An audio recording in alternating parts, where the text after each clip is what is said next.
Naturalmente no puedo pagarle mucho porque estoy corto de efectivo.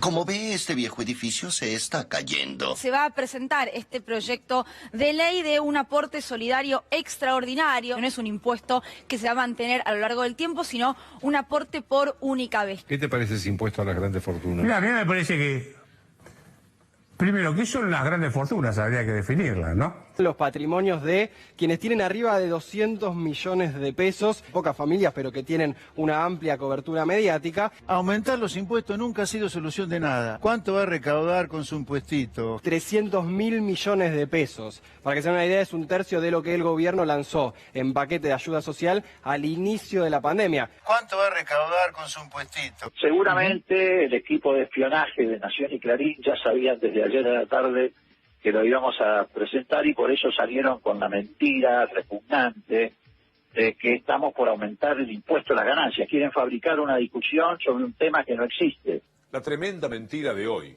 de Clarín, anunciando el impuesto a las ganancias subiendo hasta el 41%. Lo hicieron para celebrar sus 75 años de vida. Esto es directamente una mentira total. No hay ningún aumento al impuesto a las ganancias. Son unos mentirosos de cuarta. Lo que pasa es que con esto quieren confundir. ¿Qué pasa? Nos van a sacar el departamento. ¿No viste lo del impuesto a los ricos? Pero no sos rico. Es un departamento de 3 ambientes en Caballito. Eso no te hace. ¿No ves que tengo ojos azules? No estamos hablando de tu casa, no estamos hablando del empresario pyme, del empresario mediano que tiene 200 personas trabajando, no. Estamos hablando de los dueños de la Argentina. ¿Quiénes serían los alcanzados? Bueno, vos los conocés. Está Paolo Roca, el dueño de Techín. Está el principal petrolero privado de la Argentina, Bulgeroni. Están los Macri también. Está Costantini. Lamentablemente, ya se sabe que la mayoría de la gente, para preservar los ahorros, tiene su dinero del exterior. Ya se sabe que la mayoría de la gente tiene su dinero del exterior. Hay griteríos y hay negativa de parte de los más poderosos a pagar un centavo, ¿no? O sea, hay una cuestión extorsiva. Y los que se encargan de hacer la extorsión son los grandes medios de comunicación. Me parece que la economía requiere hoy de una solución más integral, en lugar de empezar a buscar nuevos impuestos que lo único que van a hacer es, por ahí, agravar más la situación económica o crear más desconfianza. Le digo la verdad que hoy con la presión tributaria que hay, con el parate que hay, y no es una mala idea pensar en no cobrar más impuestos. Porque quieren aprovechar la crisis para avanzar sobre la actividad privada y sobre la propiedad privada. Detrás de esto hay una idea chavista de ir por todo, ¿viste? Cristina y Máximo pretenden meterle la mano en el bolsillo al sector productivo. Grandes fortunas, porque los que se oponen te van a tratar de confundir diciendo es a la clase media. Mentira. A mí también me da bronca cuando desde el periodismo se hace una defensa cerrada del impuesto a la riqueza. Se trata de una decisión unilateral y autoritaria. Es un disparate más propio de la demagogia. ¿Y de dónde sacarías dinero? En nuestro país no tenemos ninguna opción. Yo los veo a los periodistas que los están defendiendo. Ustedes son empleados de esos millonarios y lo que le tiran son las obras. Si alguna vez te invitaron a cenar, era porque se querían reír de vos, para decirle a los amigos, otro millonario, mirá, vino fulanito de tal, este pelotudo que cree independiente, y hace lo que yo digo. Es tan escandalosa la pobreza extrema como la riqueza extrema. Es tan escandalosa una cosa como la otra, porque están íntimamente relacionadas, porque hay gente que tiene más guita de la que puede consumir y hay gente que no puede consumir porque no tiene ni siquiera para la subsistencia. Entonces, un orden social más justo requiere que todos nosotros empecemos a plantear esto. ¿Hasta cuánto es legítimo acumular? ¿Cuánto es lo que una sociedad puede tolerar que una persona, por aprovecharse de su posición de poder, monopólica o lo que sea, tenga la capacidad de acumular recursos excluyendo a los demás? Si este debate lo podemos dar a partir de esta pandemia, por lo menos habremos sacado algo bueno. Las locas ambiciones del hombre sobre la tierra perturban sus sentidos, trastornando su existencia.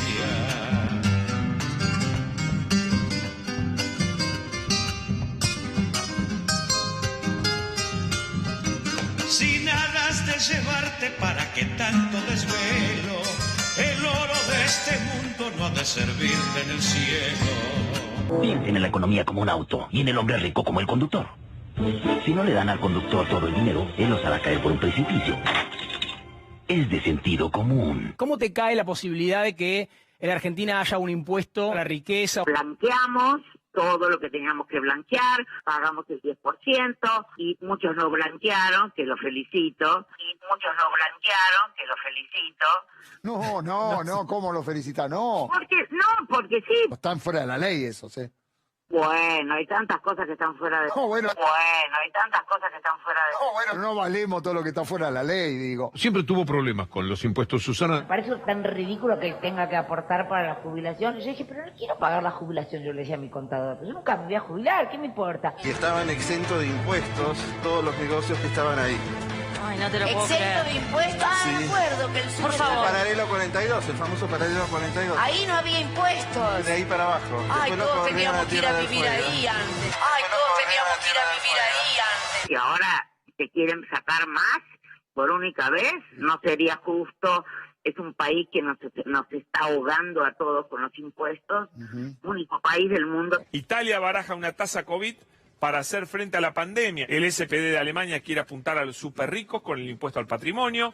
Lógico, todos los países lo quieren hacer. Único país del mundo. ¿En qué otras partes del mundo se pensó esto en esta época de ninguno, pandemia? En ningún lugar del mundo en serio se está pensando en subir impuestos, como es el caso de Argentina. Es una cosa ridícula. Les proponemos, para equilibrar la balanza, una tasa COVID, un aumento de un 1,5 puntos a quienes declaran más de 1 millón de euros en el impuesto de patrimonio. Es un disparate más propio de la demagogia. No existe en ningún lugar del mundo. Все выплаты доходов в виде процентов и дивидендов, уходящие из России за рубеж в офшорные юрисдикции, должны облагаться адекватным налогом. Yo creo que no hay ningún ejemplo de ningún país que se le ocurra que es una buena idea aumentar impuestos. Que é a questão da taxação das grandes fortunas, que são aqueles que estão no topo da pirâmide, são os bilionários que podem contribuir efetivamente para minimizar o sofrimento do povo brasileiro. La idea de aumentar impuestos nos parece una mala idea. Es contrario a lo que se está haciendo acá y en el mundo entero. El gobierno considera implementar un impuesto solidario a los más ricos del país. Que haya una real solidaridad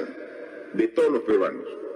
Y hay peruanos que pueden apoyar al resto de sus connacionales. El aumento de impuestos es contrario a lo que se está haciendo acá y en el mundo entero. 83 millonarios de todo el mundo le presentaron una carta al G20 pidiendo pagar más impuestos. Está, por ejemplo, la heredera del grupo Disney. We need a wealth tax, a 1% or a 2% wealth tax that would generate so much value in this economy, given how much wealth is concentrated, and is sitting there not moving through the economy in ways that it really should, and certainly not supporting a valuing of work over ownership. I think you can make the tax system take a much higher portion from people with great wealth. El impuesto a las grandes riquezas no es el impuesto a las fábricas, a los aparatos productivos, a las empresas, a las ganancias. Es el impuesto a lo que vos tenés, a lo que vos tenés en el bolsillo. Fundamentalmente no hay ninguna razón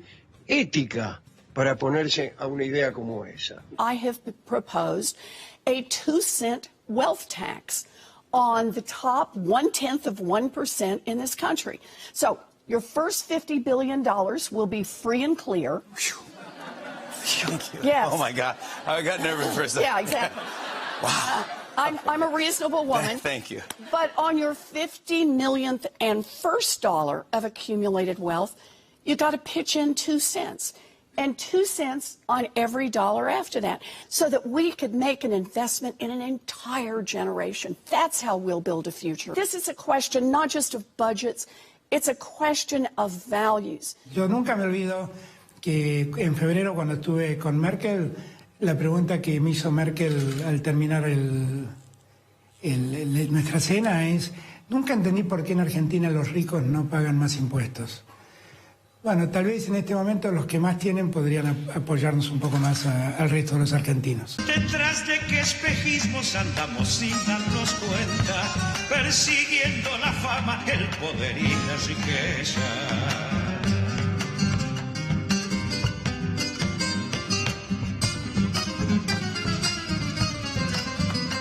Más que una gran fortuna, dos cosas quiero en la vida: tener las manos limpias y la conciencia tranquila. Dios, hay querer que nunca por el camino me pierda y venda el alma al diablo por unas pocas monedas. Descarga la aplicación Cuenta DNI de Banco Provincia en tu celular. Banco Provincia.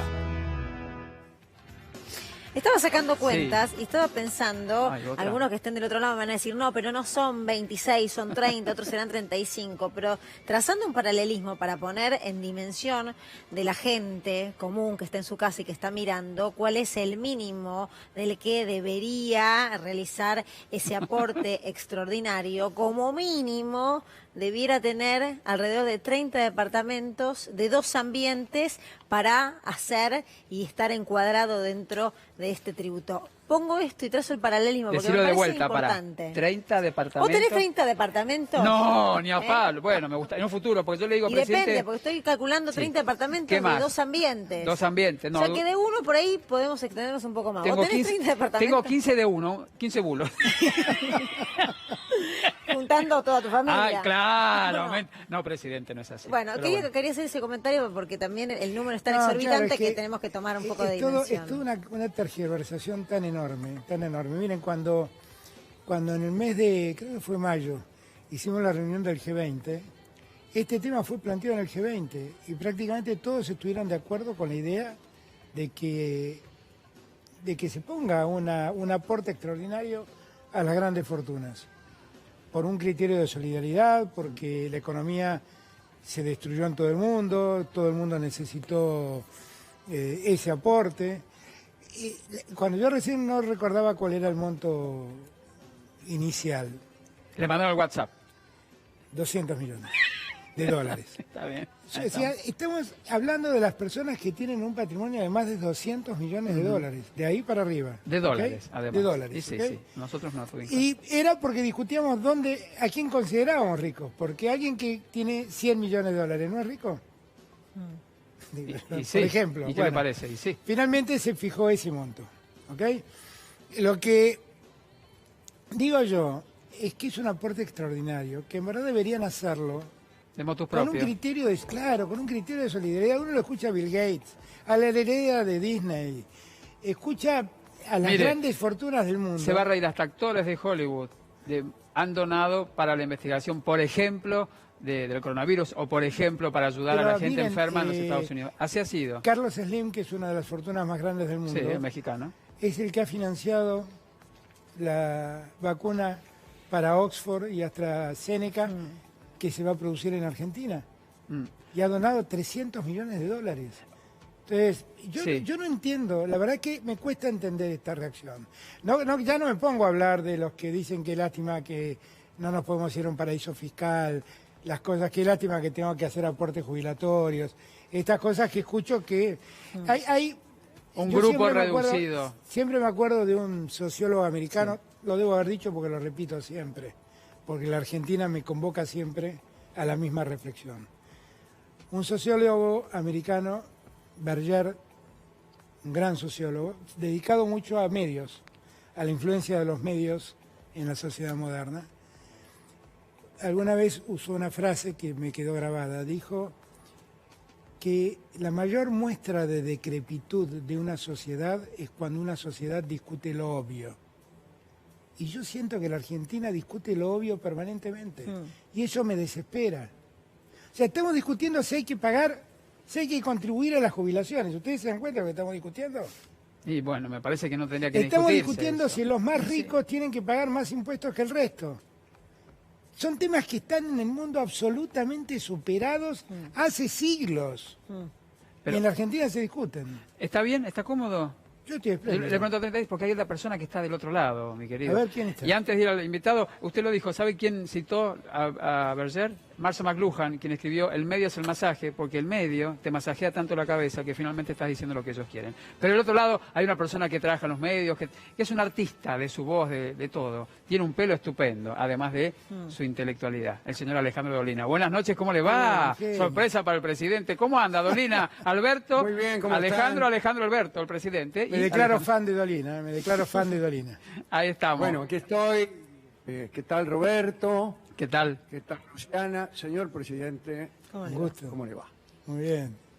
Bueno, ahí tienen para hablar. Pregúntenle todo lo que usted quiera, Dolina, al presidente lo tiene cruzando el otro lado de la las calle. hacen ustedes aquí. Bueno, pero somos un cuarteto. No tengo por oficio el de preguntar. Bueno. En todo el caso, el de contestar equivocadamente.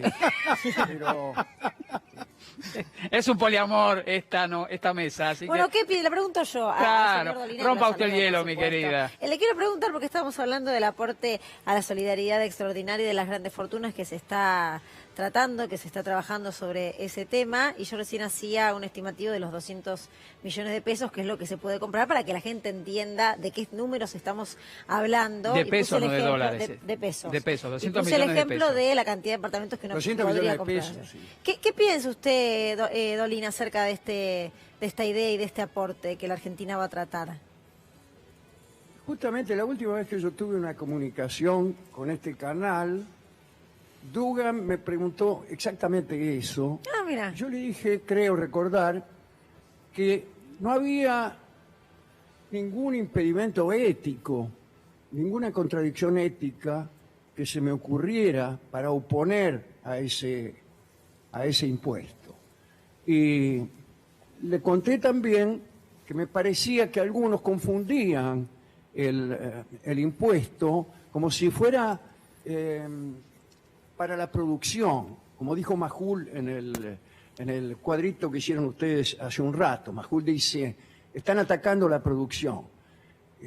Yo creo entender que este impuesto es para la que tenés en el bolsillo, es la que te gastás individualmente, no es la que tenés invertida en una fábrica o en un emprendimiento sojero o lo que sea. Es la guita propia, la que tiene una persona que tiene más de 200 millones de pesos. De manera que no encuentro yo fundamentos ni éticos por un lado, ni económicos por el otro. No me parece que este impuesto venga a paralizar la producción. Es decir, apareció Juan Sin Tierra, como decía el presidente, y vino y nos quitó todos los tractores que teníamos, de manera que ahora la producción ha descendido muchísimo, bla, bla, bla, bla. No están esas circunstancias, me parece a mí.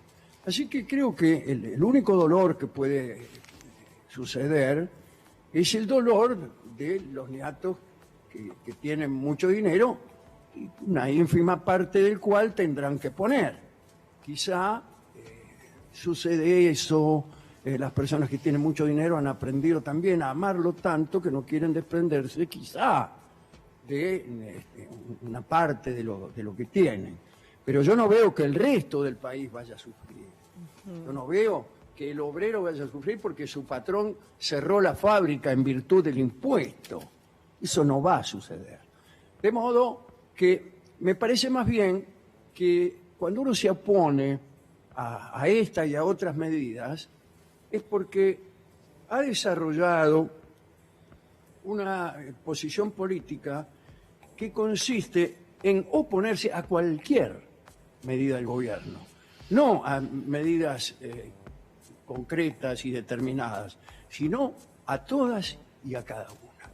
A mí me parece que eso puede ser una estrategia interesante si es que uno quiere desgastar al gobierno, no solo al gobierno, sino al sistema democrático en el que cada tanto se realizan elecciones, unos ganan y otros pierden, y en general se siguen los pasos sugeridos por aquellos que han ganado las elecciones. De manera que a mí me parece que es eso, que no hay verdaderamente razones fuertes para oponerse a esta medida, sino como parte de un plan hecho de infinitas oposiciones. Y entonces, pensando y siguiendo en esta línea, ¿desde dónde se explica, por ejemplo, resistencia u oposición para aquellos que somos la mayoría de los argentinos y las argentinas, que nos vamos a ver beneficiados con el DNU que impide a las empresas de telefonía aumentar sus tarifas? No que dejan de cobrar y demás, sino que se congelan en un contexto además de pandemia, donde las dificultades, sobre todo para un sector, son muchas. Claro. ¿Entraría dentro de esta misma lógica, Dolina? Exactamente. Es que no, a mí me parece que desde el punto de vista del opositor que ha renunciado al debate y ha renunciado al juego de las ideas, se renuncia prácticamente a pensar, pero ya tiene una idea previa de odio al gobierno, es así. Yo no estoy criticando eso, o sí, pero estoy exponiendo lo que yo veo. Y entonces es una estrategia política, la de oponerse absolutamente a todo, ¿no? Casi, Alberto podría hacer un experimento, que es propugnar una medida que favorezca enteramente a los integrantes de la oposición para ver si también se oponen. Y por ejemplo, un decreto para hacer una bonificación de 20 lucas a todos los que acrediten ser opositores. Y se van a oponer. Se ríe, Dolina. Dolina se ríe acá el presidente. ¿Quiere responderle? Es que Alejandro tiene una lucidez envidiable. Y yo me declaro un gran admirador de Alejandro, quiero aclarar, y soy de los que a la noche cuando puedo escuchar La venganza será terrible, la escucho inevitablemente. Porque es un hombre muy lúcido y tiene reflexiones muy lúcidas. Pero en verdad lo que Alejandro está diciendo es algo que discutimos muchas veces, por ejemplo, con Alejandro Grimson. Alejandro dice que el día que nació el peronismo, nació el antiperonismo. Y que por lo tanto va a haber antiperonismo mientras el peronismo viva. Que es lo mismo que decir siempre me opondré a cualquier cosa que proponga el peronismo. Que es lo que está un poco planteando Alejandro. Es el oponerse por oponerse en sí mismo. Es lo que pasó con la ley que hablábamos antes de reforma del Foro Federal, que en verdad se oponían sin haberla leído. Y llamaron a un banderazo sin haber conocido nunca la ley. Y ya se habían opuesto. Porque el problema era quién era el emisor de la propuesta, no la propuesta. Bueno, yo me opongo a seguir en este programa, pero debo seguir. Nos aguarda, Dolina, un ratito nada más, que tenemos que hacer una pausa, es así, es inevitable. Pero antes... De ningún modo voy a esperar, señor. Pero por favor, se lo pido, espere, no son unos minutos, nada más. No le cuesta todo gusto, nada, por Luciana, favor. Esperaré aquí hasta el fin de los días. Ay, pero muy bien, bueno, con esa frase, qué difícil ahora tener que hacerte una recomendación a vos, Robertito. Recomendámela porque estoy pensando cuántos vuelos tengo que pagar. Por favor, te lo pido. Estoy pensando todavía. Vos seguís pensando y escuchame, mirá la super promo que nos traen nuestros amigos de Provincia Net Pagos. Podés ganar 10.000 pesos y sin moverte de tu casa. Te cuento cómo, Robert, es muy fácil. Sí, ingresás en www.provincianet.com.ar, pagás ARBA o cualquiera de tus facturas y ya estás participando. ¿Viste qué fácil? Consulta bases y condiciones en la web Provincia Net Pagos, una empresa del Grupo Provincia. Así es. Bueno, vamos a una pausa, si le parece, mi querido presidente. Está del otro lado Alejandro Dolina. Quédese allí, Dolina. Felicitaciones por los 100 años de la radio, mi querido. 100 años de la radio, mire. Claro. La radio. Sí, bueno, es suya. Escúcheme, después de la pausa estamos con usted y vamos hasta las 12. No le dijeron al presidente, ¿no? Que estamos a las 12, me está mandando mi... Presidente, se queda hasta las 12, no se enoja. Te hace un gusto. ¡Ay! Tengo el privilegio de tenerlo a Dolina ahí. ¿Qué le parece? Muy bien. Solo disfruto. Ahí estás, productor. Lo acaba de decir, se acaba de comprometer. Del otro lado está Dolina, que sé porque al regreso a la pausa la venganza con usted será terrible, Dolina, ¿eh? Ya volvemos.